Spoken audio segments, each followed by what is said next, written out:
Both 100 and 200.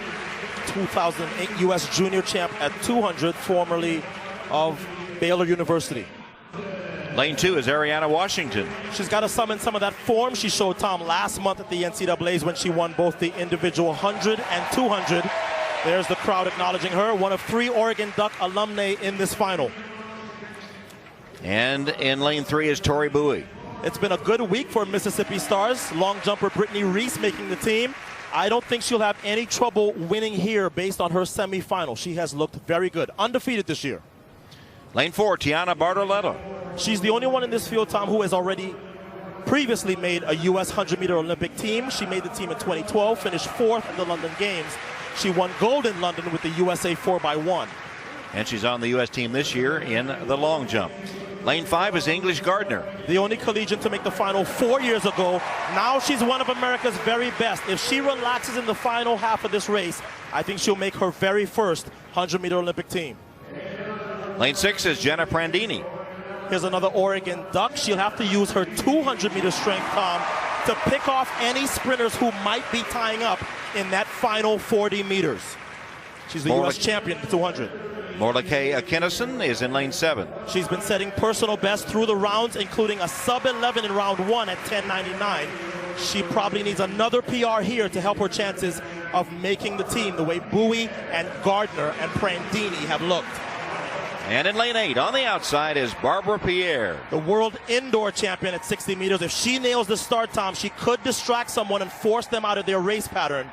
She does not finish quite as well as she starts. And the favorite, though, Tori Bowie, trying to make her first Olympic team. In fact, Tom, with the exception of Tiana Bartoletta, who made the team to London, anybody else that makes this team here is on their very first team. But Tori Bowie, so impressive in round 1. She has the best 200-meter credentials this year. She's the only person in this field who is under 22 seconds flat. And that means that no matter what happens early, unless she makes a really egregious unforced error, I think Tori Bowie is going to cross this line first. She has looked really, really good. The world lead, 10:70 2 nights ago at the Jamaican Olympic trials by Elaine Thompson.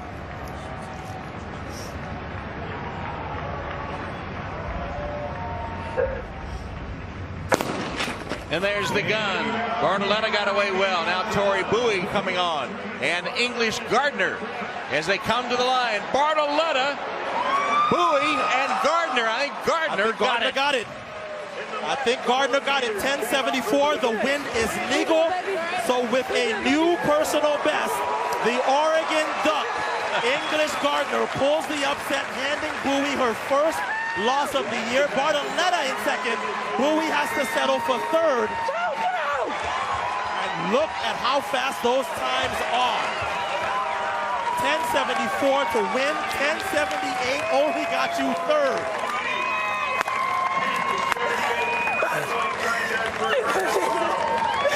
Thank you, Jesus. Oh, God, I praise you. I give you so much glory. The 11-second barrier. Thank you, Jesus. Oh, thank you, Jesus. And that's the emotion, Tom, of somebody who was here 4 years ago and did not see the Olympic team. She comes back and finds a way to not only get on the team, but to win in a new personal best. That's one of the fastest times ever run. 10:74 for the Oregon Duck, English Gardner. In fact, for the top 3, it's one of the greatest finals in history. Thank you, Jesus. I praise your name, Lord. Here's the end of the race. Look at English Gardner, who found a way to keep her composure in the last 50 meters and had a clear win, 0.04 of a second, over Tiana Bartoletta, who has now, Tom, made the Olympic team in 2 events. She's already going in the long jump. But look at the start. And English Gardner in lane 5 got a good start and led early. Here comes Bartoletta. Tori Bowie pressed, and that's why she wasn't able to get to the line first as Gardner gets there. One of the greatest races you'll ever see. She's equal, Tom, is Gardner, to equal 7th fastest of